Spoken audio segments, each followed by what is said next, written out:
à cette table ronde sur le thème des marchés des entreprises vs marché des particuliers. Nous allons parler ce soir des métiers, avantages et différences avec nos 3 intervenants qui vont se présenter, qui vont présenter du coup leur parcours, leur profession et la présentation de leur entreprise. Oh. Je vais prendre l'honneur aux dames. Bonsoir à tous, donc Karine Bonsergent, je suis directrice commerciale sur le marché des particuliers, des professionnels pour le groupe Société Générale et je travaille particulièrement sur la région Île-de-France, enfin la partie sud de la région Île-de-France puisque c'est on va dire notre territoire et je suis en poste depuis déjà 4 ans, voilà. Et j'expliquerai un peu après mes fonctions, mais mon rôle est essentiellement d'animer le réseau de distribution des agences sur le territoire de l'Île-de-France, voilà. Bonsoir, Thibaut Nguyen de Cossette. Donc, je suis directeur commercial chez Participe, qui est une fintech. Donc, je suis un petit peu l'intrus ce soir au milieu, dans le sujet. Mais je vais vous parler de ce qu'on fait. Et moi, j'interviens auprès des acteurs que peuvent être Karine et David, typiquement. Donc voilà, pour terminer la boucle, moi je suis David Mallet. Je travaille pour le groupe AXA, pour une des filières du groupe AXA. On est ravis d'être là ce soir parce qu'effectivement, tout le monde connaît AXA, mais peut-être pas notre réseau. Nous, on travaille sur un des enjeux, je dirais, fondamental, qui est l'humain. Donc nous, on est là pour protéger, accompagner l'humain. Donc ça, c'est mon métier. Et moi, je suis manager dans l'Île-de-France. Et ça fait 14 ans que je fais ce métier pour AXA. Alors, on va découper du coup cette table ronde en plusieurs parties. Donc déjà, peut-être pour commencer, introduire un petit peu chacun vos entreprises, comment voilà, vous la voyez sur ce marché-là, expliquer un petit peu votre rôle, votre parcours, pourquoi pas, pour expliquer un petit peu à tous. Et puis on enchaînera du coup plutôt sur les définitions finalement de cette table ronde pour que ça puisse voilà, convenir à tout le monde et qu'ils puissent mieux comprendre ce que vous recherchez. Bon, je me lance alors. Participe, qu'est-ce que c'est? C'est une fintech. Nous, on est éditeur de logiciels. On est une société qui existe depuis 11 ans. On travaille au cœur de Paris, on est une 40aine de personnes, donc majoritairement des développeurs et donc des fonctions qui ne concernent pas directement les gens aujourd'hui, mais qui vont fournir des solutions qui vont vous servir demain dans votre travail de tous les jours, que vous soyez CGP, courtier en assurance, commerciaux, pour les banques et pour les assureurs. Donc on construit des solutions logicielles pour nos clients, donc c'est une offre réellement B2B. On a des commerciaux, j'ai des commerciaux dans mon équipe, donc je pourrais vous en parler si ça vous intéresse, évidemment. Et en ce qui me concerne moi, je suis l'exemple de ceux qui peut-être ce soir n'ont pas eu un parcours spécifique commercial, parce qu'initialement je suis littéraire, j'ai fait Hippocagne et Cagne, je suis passé par un certain nombre de choses et je suis directeur commercial aujourd'hui. Voilà, donc c'était pour donner un peu d'insight. Je pense que Karine et David vont vous parler beaucoup plus concrètement des métiers sur le terrain et moi je vais vous parler, si ça vous intéresse, des outils demain que vous utiliserez probablement, des outils digitaux que vous utiliserez probablement pour avoir une meilleure connaissance client, mais ça ne remplacera jamais ce sur quoi David a appuyé, c'est-à-dire l'humain et vos qualités intrinsèques de relations humaines. Je vais prendre la relève, donc je vais commencer par mon parcours. J'ai un parcours essentiellement d'expérience bancaire. J'ai oscillé à la fois dans les réseaux d'agences sur les différents marchés, que ce soit l'entreprise, le marché des professionnels, le marché des particuliers. Donc l'idée étant d'accompagner le client dans la relation sur l'ensemble des items de besoins, que ce soit bancaire ou assurantiel. Et j'ai aussi bénéficié d'un parcours au siège, donc plus sur des fonctions support de réflexion liées à la stratégie. Et c'est, on va dire, justement l'opportunité du groupe Société Générale. Donc vous connaissez cette enseigne, la marque qui est ancrée pour cette année, en tout cas et depuis l'année dernière, c'est SG Société Générale pour l'Île-de-France, puisqu'on est le regroupement maintenant de 2 enseignes, Société Générale et Crédit du Nord. Ça regroupe 10 millions de clients, 25 000 collaborateurs au niveau de la France et 1450 agences. Et plus spécifiquement sur l'Île-de-France, on est sur 300 points de vente et 1600 collaborateurs. L'idée est d'accompagner la relation bancaire dans son ensemble et de toucher à tout, on va dire, les domaines, que ce soit, on va dire, commercial, risque, conformité aussi, puisque ça fait partie maintenant des incentives et des sujets que l'on traite aussi dans le cadre d'une relation bancaire.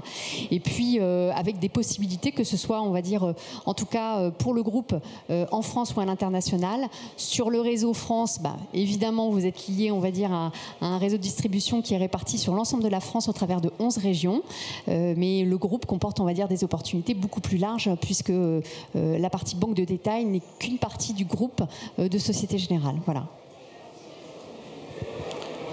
Alors, comment on arrive chez AXA? Alors moi, j'ai fait une école de commerce, finance comptabilité.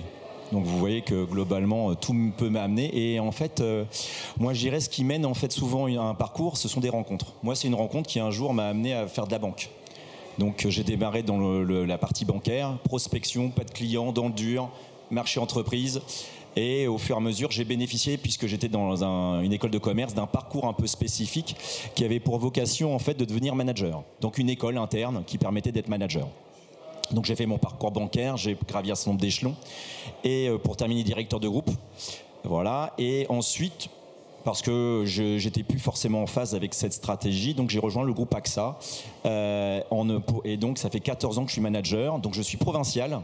J'ai fait 13 ans donc dans la région ouest, donc plutôt en Normandie. Et je me suis lancé un nouveau défi, c'est effectivement de venir conquérir les Parisiens. D'accord? Donc il y a un beau défi. J'ai été très bien accueilli, donc merci à vous de m'avoir aussi bien accueilli. Qu'est-ce qu'on fait chez AXA? Et donc chez AXA, en fait, on accueille tout type de profil. On n'a pas un profil type. Ce qu'on recherche, ce sont des personnalités. Ce qu'on recherche, ce sont des gens qui ont envie de s'investir sur un projet moyen-long terme. C'est vraiment important pour nous, la projection. On est sur un marché des particuliers ou des professionnels qui nécessitent en fait de s'investir. Ça ne peut pas se faire une journée, et donc nous, le minimum de projection qu'on demande, c'est au minimum 5 ans. En dessous de 5 ans, on estime que globalement, le projet n'a pas de sens et il n'y a pas de respect, en fait, j'irais à la fois de la parole donnée et en même temps du client. C'est un groupe qui va baser sa réussite sur 2 éléments fondamentaux. La formation, parce qu'aujourd'hui, dans ces métiers, on a besoin d'être expert. Aujourd'hui, c'est ce que nos clients nous demandent. Et là-dessus, on investit nous beaucoup sur la formation, bien sûr, initiale. Pour accéder à nos métiers, vous avez besoin de passer une habilitation. On va vous accompagner là-dessus. Mais on ne va pas s'arrêter là. Vous avez bénéficié d'une formation complémentaire, donc tout au long de votre carrière, qui peut être soit menée ou, motivée par une évolution, puisque, vous l'avez dit, c'est le particulier, le professionnel. Ça peut être aussi, je dirais, des petites PME, et ça peut être aussi des clients, on va dire, à haut potentiel. Pour aller les voir, il faut maîtriser toutes ces techniques. Donc, je vais me spécialiser. Donc là, une partie de formation continue. Et à côté, l'autre élément sur lequel nous on investit beaucoup, c'est l'accompagnement. Pour nous, c'est primordial de pouvoir, et on identifie donc des personnes dans nos équipes, donc on appelle ça des coachs. Ce ne sont pas effectivement des gens qui sont là, ce ne sont pas des sergents, ils ne sont pas là pour compter les bâtons, mais ils sont vraiment là pour vous transmettre un savoir, une passion. Et en même temps, vous amener à la maturité. Après, on a une situation de travail qui est un peu particulière, puisque nos commerciaux, en fait, travaillent ce qu'on appelle en home office et directement chez le client. Donc c'est une situation un petit peu difficile où il faut un autre élément important de la personnalité, c'est de l'autonomie et de l'organisation et de la rigueur. Des fois, ça ne va pas forcément avec le côté commercial. Mais nous, on essaie de le marier pour bien montrer que c'est les deux. Autre élément aussi, on a beaucoup investi ces dernières années sur les outils. Donc on a besoin aussi de gens qui aujourd'hui ont quelques maîtrises, en fait, pas de moufle, quoi. Quelque part. C'est une tablette, c'est vrai, mais néanmoins, il faut quand même avoir une aptitude à maîtriser les outils, puisque quelque part, sont vos meilleurs compagnons. Donc c'est peut-être là où Thibaut pourra effectivement nous simplifier encore les choses. On travaille tous les jours pour simplifier les choses, mais néanmoins, il faut un petit peu de savoir-faire par rapport à ça. Et en même temps, tout à l'heure, on parlait d'une première projection qui est 5 ans. On ne recrute pas quelqu'un pour un métier. On recrute quelqu'un parce qu'on sent dans cette personne la capacité de mener ensemble, en fait, un projet moyen-long terme. Donc, qui va passer par des étapes et qui va vous conduire au fur et à mesure du temps vers de nouveaux projets. Donc là, j'ai parlé donc nos métiers sont en CDI. Mais demain, si vous le souhaitez, le groupe AXA est tellement vaste, un peu comme le groupe Société Générale, c'est que si demain vous voulez intégrer le siège, moi je suis basé à Nanterre, on est 6000, donc ça veut dire qu'il y a autant de métiers que ces 6000 personnes. Et sinon, il y a aussi les métiers, on va dire, d'indépendants, ou si demain vous êtes entrepreneur à votre compte, vous pouvez devenir agent général en ayant commencé en fait dans notre réseau. Donc ça ne vous ferme aucune porte et ça vous donne des perspectives. Merci David, je ne sais pas si... il y avait d'autres choses à rajouter sur la première partie, ou on peut passer peut-être à la mise en contexte? On peut passer à la mise en contexte, oui. Allez. Alors là, on va plutôt parler des thématiques de la table ronde, du coup, qui va être la définition pour vous, finalement, marché des particuliers, VS marché des entreprises, en banque assurance, mais la définition de métier aussi selon vous. La segmentation en interne, l'expérience, les passerelles, les évolutions possibles. Donc voilà, on voudrait avoir votre avis sur chacun de vous sur le sujet. Je peux commencer sur cette vision. Donc, sur le marché des particuliers, qu'est-ce qu'on entend quand on parle de marché des particuliers dans une banque? C'est tout simplement des personnes physiques que l'on va accompagner au titre de leur vie privée, sur leurs besoins au quotidien en termes bancaires. Donc, on les accompagne dans leurs projets, dans leur financement, dans leur équipement aussi en assurance et en prévoyance. Et on est, on va dire, acteur dédié de la relation bancaire. Donc dans ce marché des particuliers, on a différents segments de clientèle avec un niveau d'expertise différencié en fonction de la typologie de nos clients et notamment de leur patrimoine, pour mettre en face des conseillers qui sont dédiés avec un niveau d'expertise qui peut leur permettre d'avoir un accompagnement le plus personnalisé. On veut avoir un niveau d'expertise poussé et donc en ce sens, les collaborateurs que l'on recherche, on a différents profils. Bien entendu, on a des conseillers de clientèle qui vont accompagner la relation, aussi bien sur, on va dire, les besoins au quotidien, mais aussi sur des niveaux d'expertise un petit peu plus patrimoniales. Donc on a au sein de Société Générale une banque patrimoniale et on a aussi une banque privée. Tout ça, ce sont des collaborateurs que vous pouvez trouver au sein des réseaux d'agences Société Générale et qui s'occupent de la relation des clients particuliers. Voilà. Donc sur les différents profils l'on a pour accompagner cette relation, on a le réseau d'agences en physique.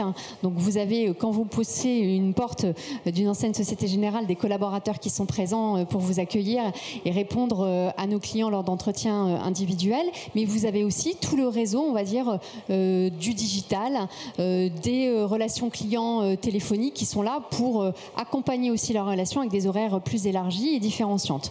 L'idée étant que le client consomme la banque comme il le souhaite, avec un dispositif qui est très large et qui fait écho aux différents outils qui sont mis à disposition et notamment tout ce qui est utilisation du digital. Sur le volet formation, qu'est-ce qu'on attend? On est tout à fait dans la même optique que toi, David, c'est-à-dire que nous, ce qu'on regarde, c'est une posture, c'est un état d'esprit et c'est des collaborateurs qui ont envie en fait de franchir cette étape et de voir ce que c'est qu'une relation commerciale et de voir comment on peut évoluer dans l'environnement de la banque. Donc on a, on va dire, selon les métiers, des critères qui sont plus ou moins variés. On peut très bien avoir des collaborateurs qui viennent de chez Decathlon, qui viennent de chez Marionneau, mais qui ont cette appétence pour la relation clientèle et dans ce cas-là qui souhaitent, on va dire, se former au sein du groupe Société Générale, puisque nous avons nous également aussi des parcours de formation interne et des possibilités d'évolution de carrière qui sont quand même on va dire assez intéressants, puisque vous l'avez entendu tout à l'heure, non seulement on propose des parcours pour évoluer au sein du réseau de la banque de détail, mais avec des projections et des passerelles beaucoup plus transverses. Sur la banque patrimoniale, on a plus, on va dire, en recrutement de jeunes diplômés, plus des masters en gestion de patrimoine, donc des collaborateurs qui ont un niveau d'études Bac plus 5 et qui ont une vraie appétence pour l'épargne financière. Voilà. On a un dispositif qui est d'autant plus musclé que nous avons des responsables en région qui accompagnent ces collaborateurs pour, on va dire, être vraiment dans un niveau d'expertise dédié et augmenter leur seuil de compétences toujours un peu plus. Donc c'est vraiment des dispositifs qui sont très accompagnants et qui font, on va dire, le force d'un réseau de distribution. Enfin, il y a des passerelles aussi sur la banque privée, qui est encore un stade au-dessus au niveau de la gestion de patrimoine et qui permet, on va dire, des passerelles et des synergies au travers de l'ensemble de ces acteurs.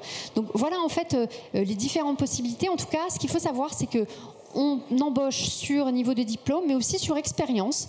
Si vous venez d'un autre réseau de distribution et que vous avez déjà une expérience confirmée, eh bien, on est vraiment ouvert à étudier votre profil et à étudier vos compétences. En tout cas, on va se baser vraiment sur une chose, c'est l'appétence que vous avez pour la relation client, le fait d'être ouvert sur la découverte et le fait d'accompagner la relation dans son ensemble avec ces multifonctions que je vous ai expliquées, puisque le bancaire, ce n'est pas que le commercial, c'est une gestion dans la relation dans sa globalité, avec toutes les facettes qu'entraîne le métier de banquier. Voilà. Thibaut. Je continue. Alors, pour revenir effectivement à AXA, globalement, il y a plein de similitudes avec la partie Société Générale. La seule vraie distinction, c'est la posture et l'exercice du métier. L'exercice du métier, nous, c'est du terrain. Donc, nos collaborateurs, il faut qu'ils aiment effectivement être à l'extérieur, être d'une position nomade ou itinérant. Donc, en fait, c'est une autre posture et une autre démarche. Sur les cursus, en fait, alors, déjà, sur la segmentation, nous, on s'intéresse prioritairement au marché du particulier sous toutes ses formes, hein, donc marché grand public, marché effectivement à fort potentiel, on appelle ça nous les clients stratégiques. Et après, effectivement, on va beaucoup nous se spécialiser aussi sur le monde des professionnels, qu'on va essayer d'aborder sous tous les angles, et sur la petite entreprise, moins 20 salariés. Au-delà, on a effectivement un réseau de courtage ou un réseau d'agents généraux qui sont plus orientés que nous sur les grandes entreprises et sur lesquelles nous on peut être indicateur d'affaires, mais on n'a pas les compétences. Hein, c'est difficile d'être présent et performant surtout. Le choix de l'entreprise, c'était vraiment de proposer pour différents acteurs, en fait, un réseau de distribution dédié. Après, pour parler effectivement de notre capacité à intégrer, je vous ai dit tout à l'heure, on va rechercher des personnalités. Donc, on a plusieurs cursus de formation. On a un cursus de formation qui concerne, on va dire, et ça, on en est très fiers, une voile d'alternance pour les gens qui veulent se reconvertir. J'ai effectivement juste une appétence pour la relation client, mais j'ai peu ou pas d'expérience.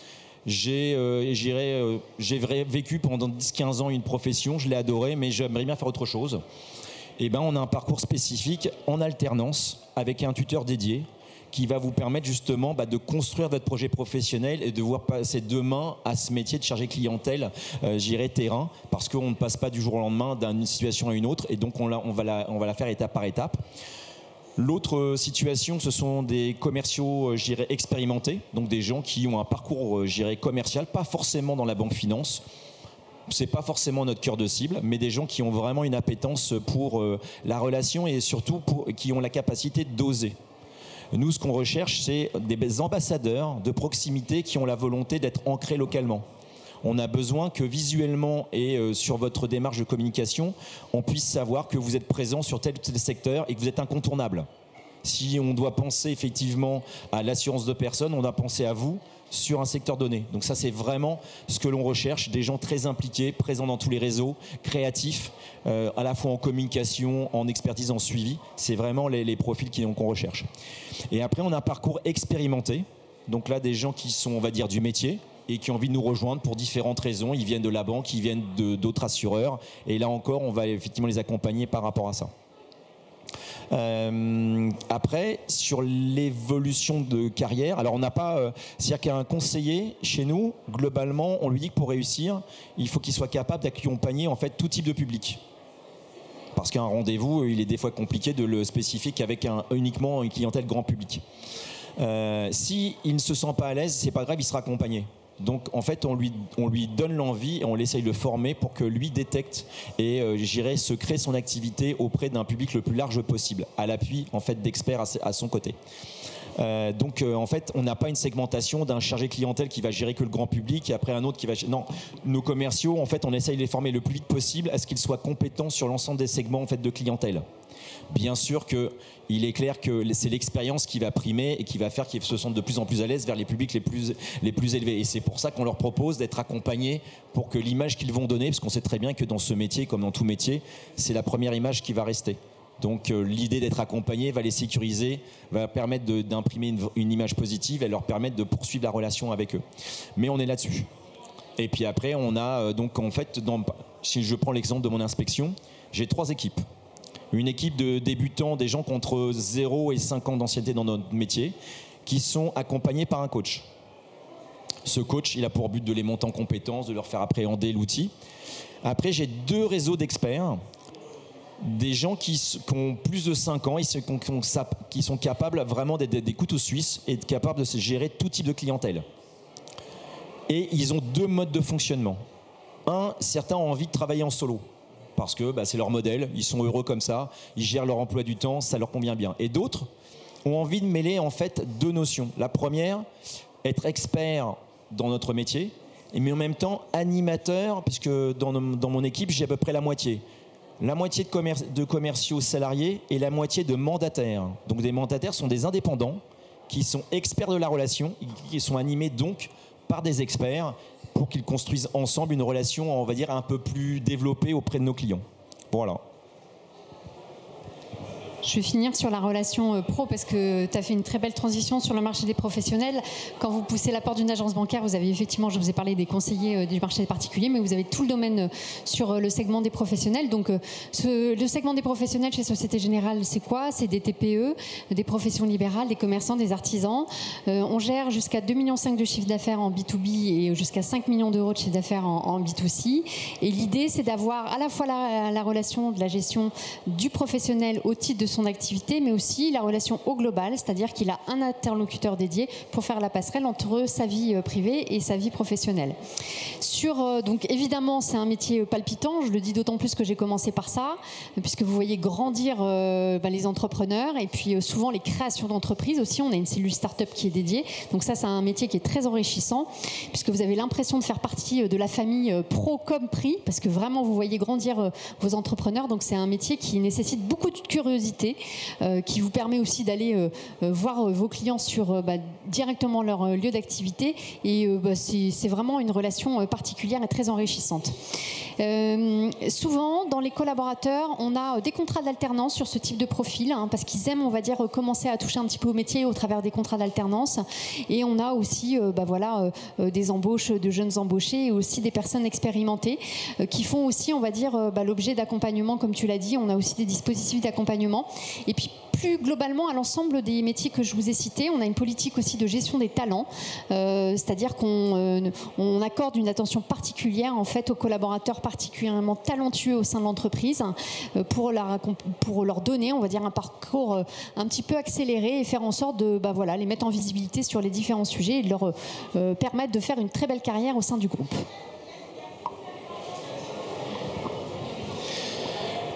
Que vous dire après ces deux interventions?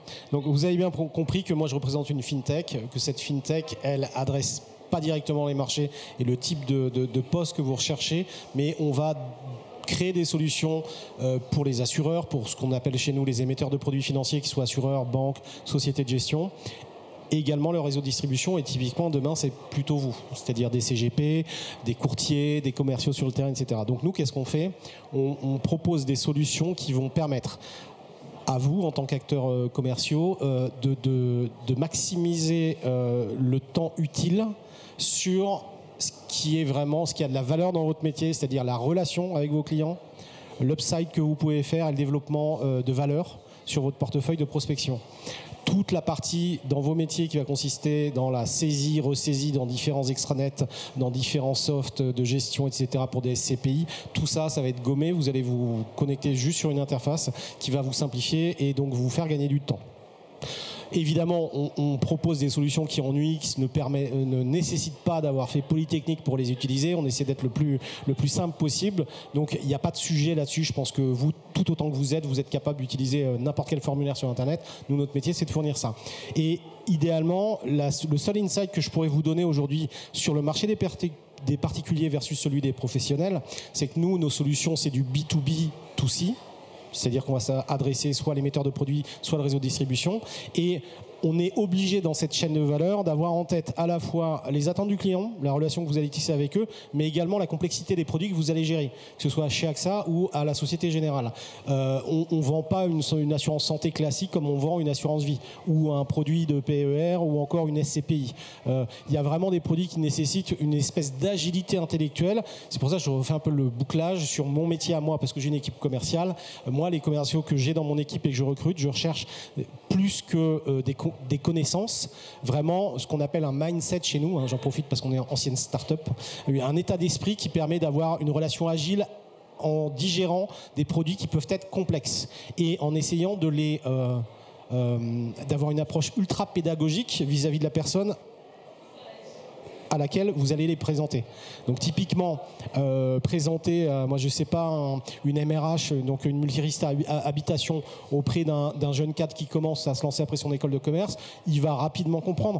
Par contre, si vous vous adressez à un senior sur un produit un peu plus complexe, il va avoir beaucoup plus d'accompagnement. Donc vous devez avoir à la fois la capacité d'ingérer des produits qui parfois sont complexes et de les restituer de façon totalement, je dirais, j'allais dire comestible, mais c'est pas le bon terme, digérable par votre client, compréhensible surtout, qui puisse les prendre en main et puis faire en sorte que votre travail d'accompagnement soit vraiment le cœur du sujet. Mais je pense que Karine et David ont bien mis le doigt là-dessus. Moi, j'insiste sur le fait que vous êtes à la croisée des deux mondes. Vous pouvez avoir des produits simples comme complexes derrière à distribuer et à vendre, et en même temps des personnes qui vont, de la personne qui carbure et qui comprend au quart de tour sur le digital à celle avec laquelle en fait vous allez laisser tomber l'écran, vous allez reprendre le bon vieux papier, le stylo, et passer beaucoup plus de temps avec elle qu'avec le reste de vos clients. Voilà.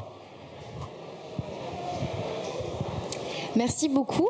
On va passer du coup à la troisième partie qui est la partie quand même assez intéressante. Ça va être sur l'avenir des métiers. Donc là, on va plus parler, est-ce que le présentiel finalement reste essentiel pour la relation client? Donc on va aussi parler de digitalisation. Et vous allez aussi nous dire quel avenir pour les agents pignon sur rue, justement. On a besoin de votre avis sur le sujet. Et puis après, on pourra peut-être passer aux questions. On a encore un peu de temps. Je vais faire très rapide et je vous passe le... Alors, sur le... Non, mais rapide dans la mesure où typiquement, je vais parler de métiers qui sont un petit peu à la croisée entre le commercial. En fait, je vais vous raconter une histoire. Moi, initialement, quand j'ai commencé à travailler, j'étais pas du tout commercial. Et j'ai eu un patron très tôt, en 2002, qui m'a dit il faut absolument que tu fasses du commercial, tu vas voir que la vente en fait c'est super formateur. Il a eu raison. Moi initialement j'étais plutôt chef de produit, j'étais chef de produit internet, etc. Et ça m'a appris énormément de choses. La première chose c'est déjà d'écouter la personne en face. Il n'y a que le métier de commercial qui permet de faire ça. La deuxième chose, sur l'évolution aujourd'hui, que comment dirais-je, une interface digitale va vous aider dans l'accélération des tâches routinières qui vous prennent du temps, tous les jours et qui sont à valeur très très faible, c'est néanmoins de garder un contact. Chez nous, moi, quand j'étais commercial, je pense à peu près comme David, on gérait l'avant-vente, la prospection, l'avant-vente, le closing, la négociation et le suivi des clients. J'ai rejoint Participe il y a 2 ans. Et là, j'ai vu que le métier était découpé.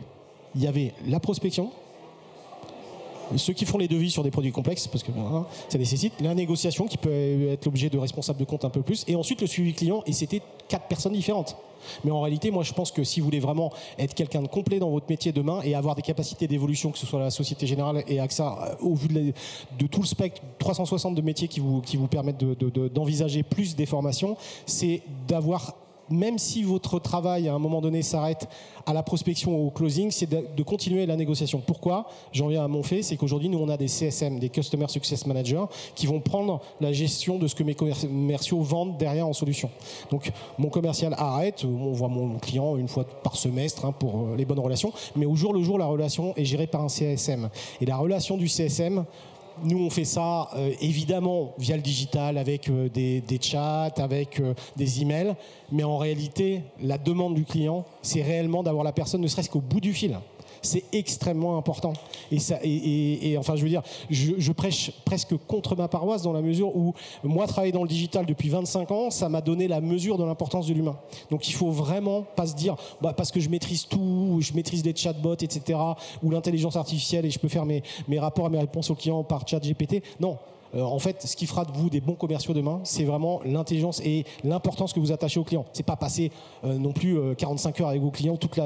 Si vous êtes en home office, ça sert à rien. Mais avoir des moments qui sont des moments de partage super importants au niveau des échanges. Et on a besoin, si on voit pas la personne, d'entendre sa voix. C'est des choses qui sont très importantes. Enfin, voilà, je vous donne mon insight et maintenant, je vous passe la parole pour la suite. Alors moi je vais vous raconter une autre histoire, c'est que quand on a eu et tous connu la période du Covid, on a compris à ce moment-là qu'on était ô combien activité essentielle pour l'économie et le tissu local, et que voilà, une agence bancaire qui était fermée, ça posait beaucoup de questions vis-à-vis de l'ensemble de nos clients.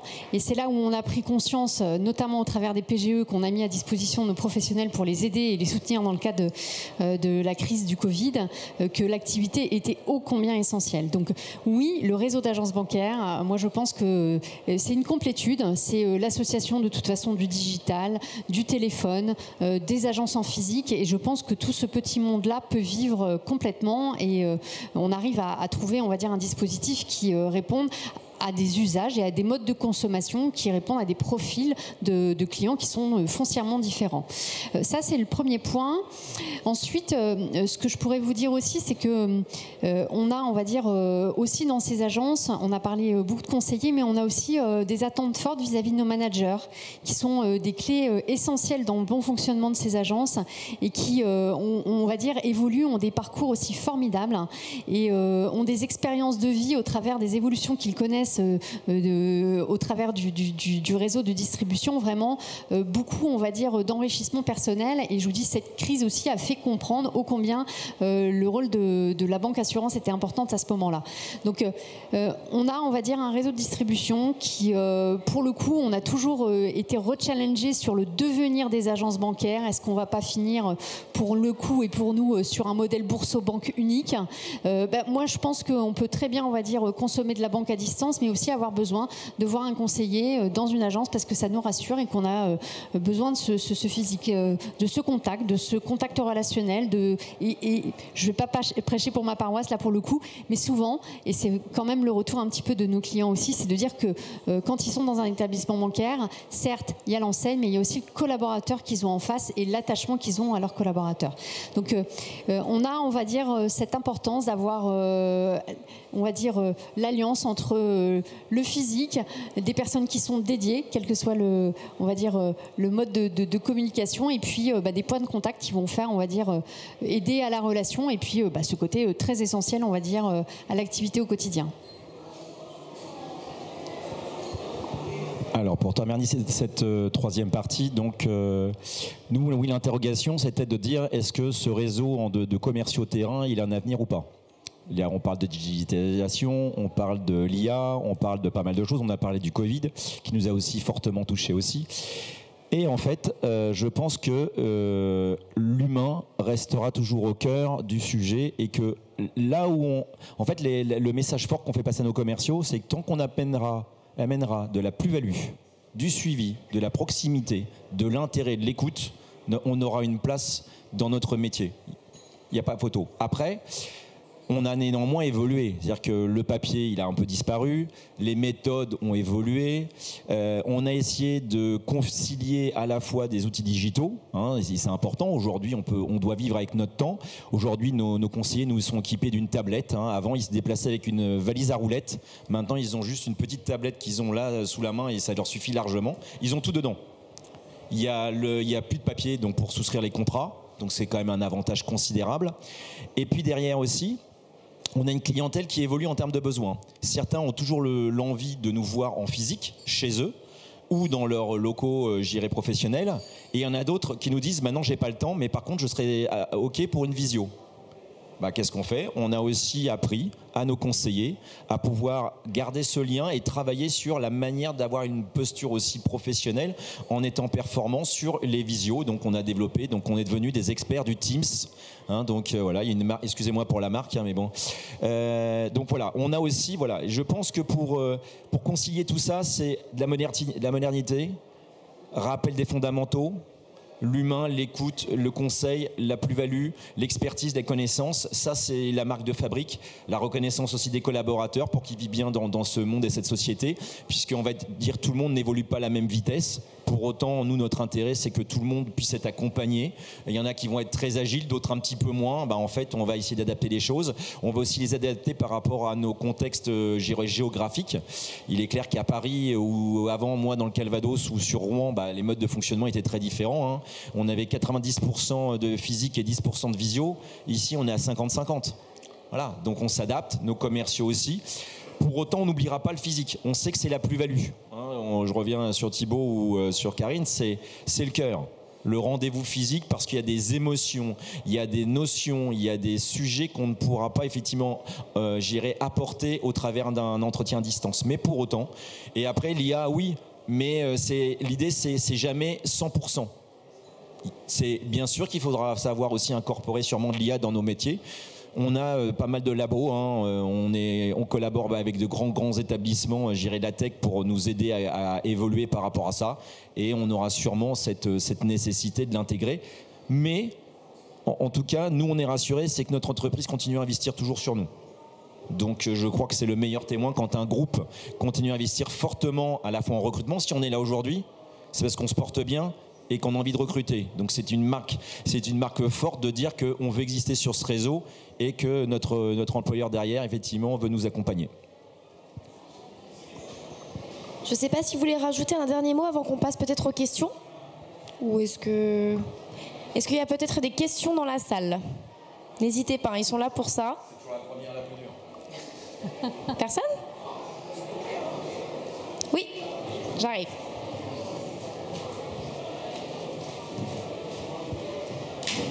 Bonsoir. J'ai une question pour vous, monsieur Nguyen, n'est-ce pas? Vos commerciaux ont quel profil en fait? Est-ce que c'est des commerciaux issus du monde digital, donc de la création de valeur ajoutée dans votre domaine à vous, ou alors c'est la création et la valeur ajoutée des commerciaux dans le domaine dans lequel vous souhaitez vendre? Alors aujourd'hui dans mon...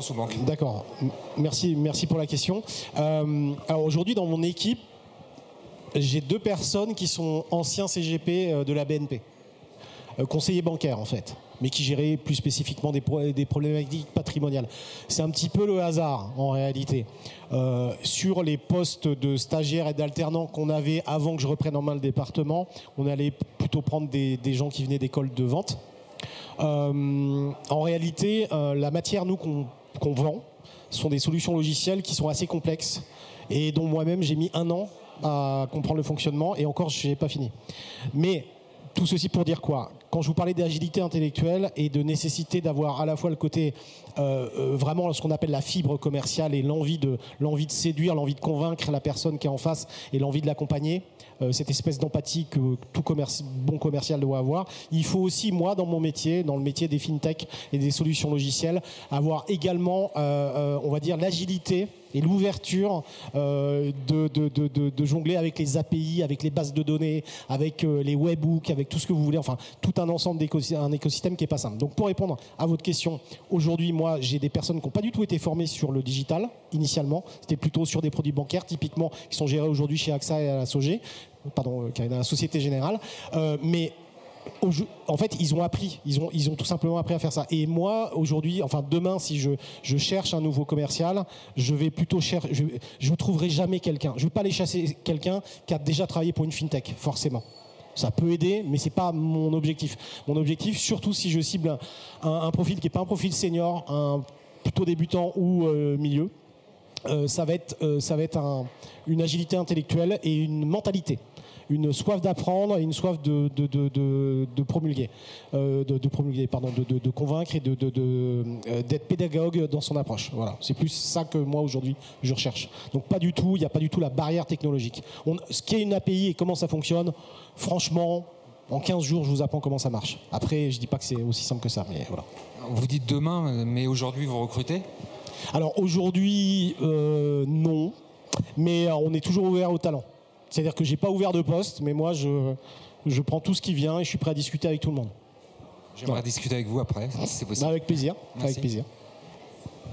Est-ce qu'une autre personne a une question? Oui. Bonjour. J'aimerais avoir votre avis sur le fait que, enfin vous, je trouve assez optimiste sur le devenir du commerce dans la banque. Mais je trouve, j'ai quelques inquiétudes au niveau de la digitalisation par exemple au niveau des banques digitales, comme Boursorama, Revolut, etc., qui prennent une grande place sur le marché maintenant. Au niveau des et je trouve que justement au niveau des particuliers, limite c'est plus pratique avec les banques en ligne. Mais pour le professionnel, je suis plutôt d'accord avec vous, mais justement moi j'ai quelques inquiétudes au niveau des particuliers. Alors c'est un sujet qui revient souvent, de savoir effectivement quel est le devenir d'un réseau de distribution en banque avec la grosse progression des banques en ligne.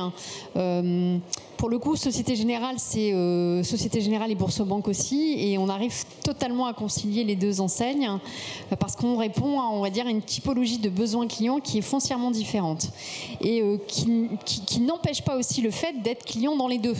C'est-à-dire vous pouvez très bien, et c'est mon cas, hein, je suis aussi client de Société Générale, mais aussi client de Boursorama, parce que j'ai des usages différents sur ces deux modes de distribution, et que voilà, ça répond complètement à mon besoin, et que peut-être que demain, il y aura un autre mode de distribution qui va convenir à un mode de consommation qui va peut-être poindre, avec l'impact de l'IA aussi dans nos réflexions.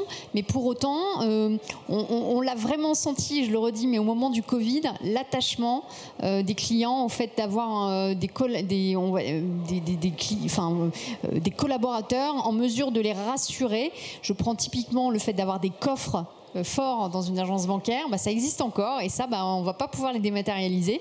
Donc si vous avez des lingots à placer et à cacher, c'est toujours dans un coffre-fort bancaire. Donc voilà, sauf à ce que vous soyez équipé chez vous. Mais il y a des besoins, on va dire, je parle de besoins qui sont historiquement marqués dans une banque, mais pour autant, on remarque quand même encore qu'il y a un attachement très important à la marque et aussi à la présence d'agences dans les différentes rues de votre ville, et on insiste sur l'ancrage du territoire. C'est vraiment un point d'importance pour le groupe Société Générale, et avec, on va dire, notamment le regroupement des enseignes Crédit du Nord et Société Générale, on a insisté sur le fait qu'on ne voulait pas quitter de territoire, hein, parce qu'on sent l'attachement de nos clients par rapport à cela. Alors pour compléter, en fait c'est un moteur. C'est qu'à la fois, effectivement, oui, ça peut être une crainte, mais pour nous c'est un moteur pour être meilleur. Donc justement, si on ne veut pas disparaître, si on ne veut pas laisser la place à 100% digital, à nous de pouvoir, évoluer dans nos modes de fonctionnement, c'est ce qu'on essaie de faire tous les jours.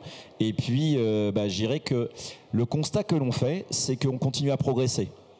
Donc c'est quand même un critère fort, hein. Notre chiffre d'affaires progresse chaque année, on a de plus en plus de clients. Donc ça veut dire que le modèle qu'on propose aujourd'hui de proximité, finalement, remporte un succès. Et en plus, ce qui est assez sympathique pour nous, sur tous les segments. On pourrait se dire, oui, ça va plutôt intéresser papy-mamie. Pas forcément. On a papy-mamie, oui, bien sûr, mais on a des professionnels, on a des jeunes talents, on a des cadres, on a tout type de public. Parce que, et par ailleurs, je pense qu'ils ont aussi, et c'est bien, et c'est faut qu'il l'ait, d'autres modes de fonctionnement avec d'autres acteurs qui, effectivement, répondent à leurs besoins via le digital et autres. Mais chez nous, ils peuvent aussi tout faire en digital s'ils le souhaitent. On peut leur proposer ça aussi, mais ils auront le bonus d'avoir un conseiller. Il y a quand même des opérations ou un bilan, ça ne peut pas que se faire sur Internet. En tout cas, on ne le conseille pas. Et donc, nous, on a assumé après le risque si jamais on s'est trompé. Est-ce qu'il y a peut-être une dernière question? Non? Oui?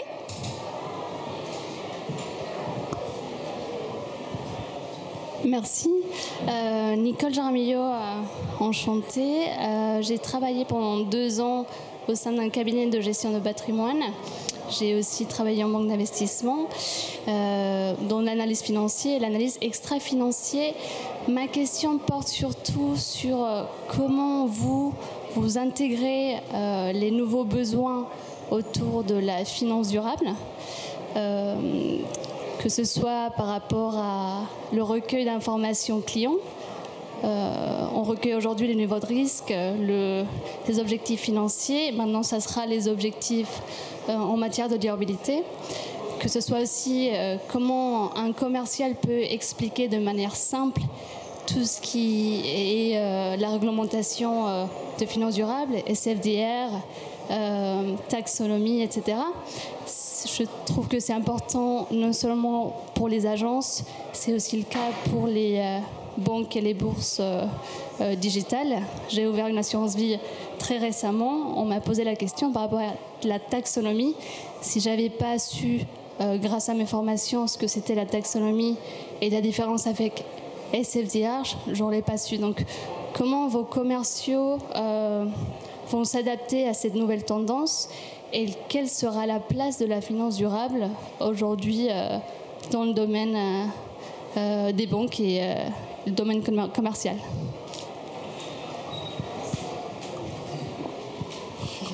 Alors, typiquement, votre question est très intéressante parce qu'elle fait partie maintenant désormais de notre quotidien.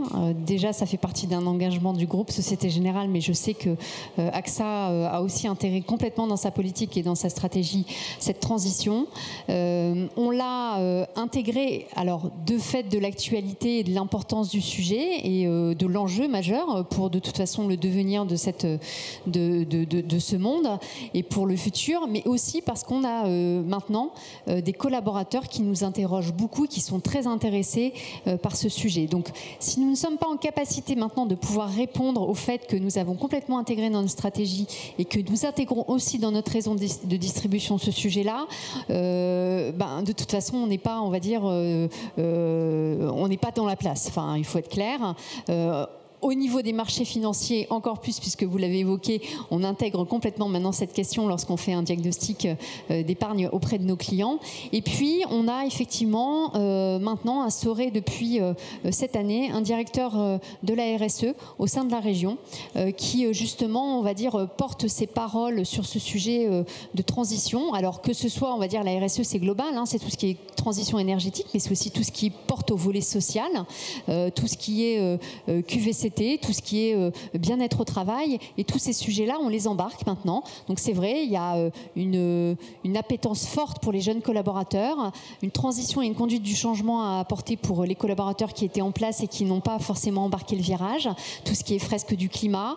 On a beaucoup, on va dire, de clients qui sont des jeunes étudiants qui s'interrogent sur ce sujet et qui sont très intéressés, qui nous challengent beaucoup par rapport à ça.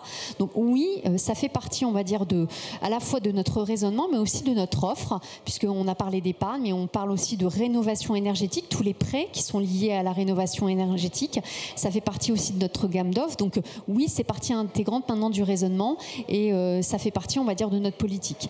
Donc c'est un sujet qui a été très controversé, en tout cas notamment vis-à-vis des banques, hein, puisqu'on sait qu'on nous interroge très facilement sur ce sujet, mais on est complètement embarqué et Société Générale réaffirme vraiment cette politique de transition sur ces sujets. Donc voilà, je pense que vous êtes l'illustration parfaite du devenir qu'on doit apporter à ces sujets-là et de l'importance qu'on doit apporter au quotidien.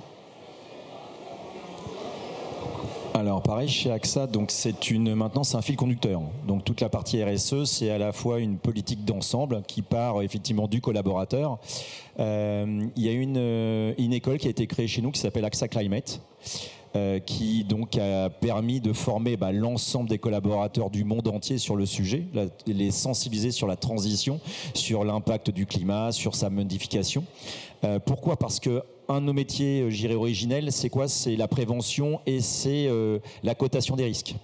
Donc toute l'incidence sur le climat, chez nous, c'est important pour calculer nos primes. Et donc on est parti de ce premier constat. Et cette école, elle est à disposition aussi de nos clients, puisque à la fois ça permet de les sensibiliser, ça permet de sensibiliser leurs collaborateurs, et ça nous a permis avec eux de travailler justement sur tous les modèles et autres. La partie RSE, bien sûr, dans la finance et dans nos solutions, a pris une place très importante. Nous, d'un point de vue pédagogique, on le met en avant. Le constat que l'on observe, c'est qu'il est très divers. Certains de nos clients le réclament et en font effectivement un axe majeur dans leur choix. D'autres sont plus neutres. Donc notre rôle, c'est de mettre en évidence notre gamme. Le fait que notre gamme aujourd'hui est totalement intégrée dans ce dispositif-là, qui continue à l'être et qu'on fait partie des acteurs les plus actifs là-dessus. Et après, on laisse le choix au client, effectivement, de choisir ce qui lui correspond le plus. Après, chez AXA, on ne le sait pas trop, mais parmi nos valeurs, on a plusieurs entités qui, effectivement, sont très impliquées d'une manière générale dans tout ce qui est le RSE. On a AXA Prévention, qui au départ était plutôt limité au risque routier, mais qui aujourd'hui maintenant est très impliqué sur la prévention du climat. J'étais à l'origine en France d'une action auprès des mairies où on a décliné AXA Climate pour l'ensemble des communes de France pour leur permettre justement d'intégrer cette dimension au sein de leur commune et de faire en sorte de mettre en place les plans de sauvegarde qui vont bien. Donc vraiment, il y a un rôle collaboratif très fort. On a AXA To Cœur, qui est une structure qui a vocation à accompagner en fait des projets locaux, Donc c'est-à-dire que des collaborateurs de mon inspection demain peuvent faire une collecte effectivement au profit des secours populaires, au profit de l'Institut Gustave Roussy, des choses comme ça. Donc qui vraiment, c'est pas que des mots, c'est aussi du temps consacré. Et on a aussi un autre dispositif qui est intéressant, c'est que on a le principe d'un mécénat de compétences. C'est-à-dire que quand on arrive en fin de carrière, on a peut-être moins envie d'être effectivement, parce que l'âme, on a encore l'âme, mais peut-être qu'on a moins de jus.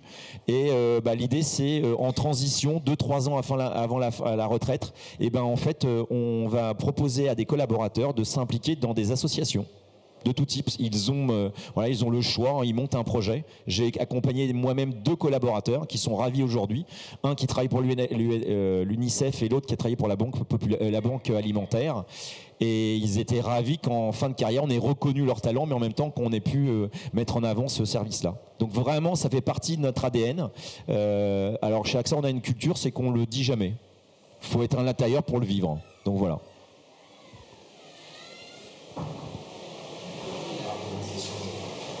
Alors, dernière question, parce que la table ronde va devoir se finir bientôt.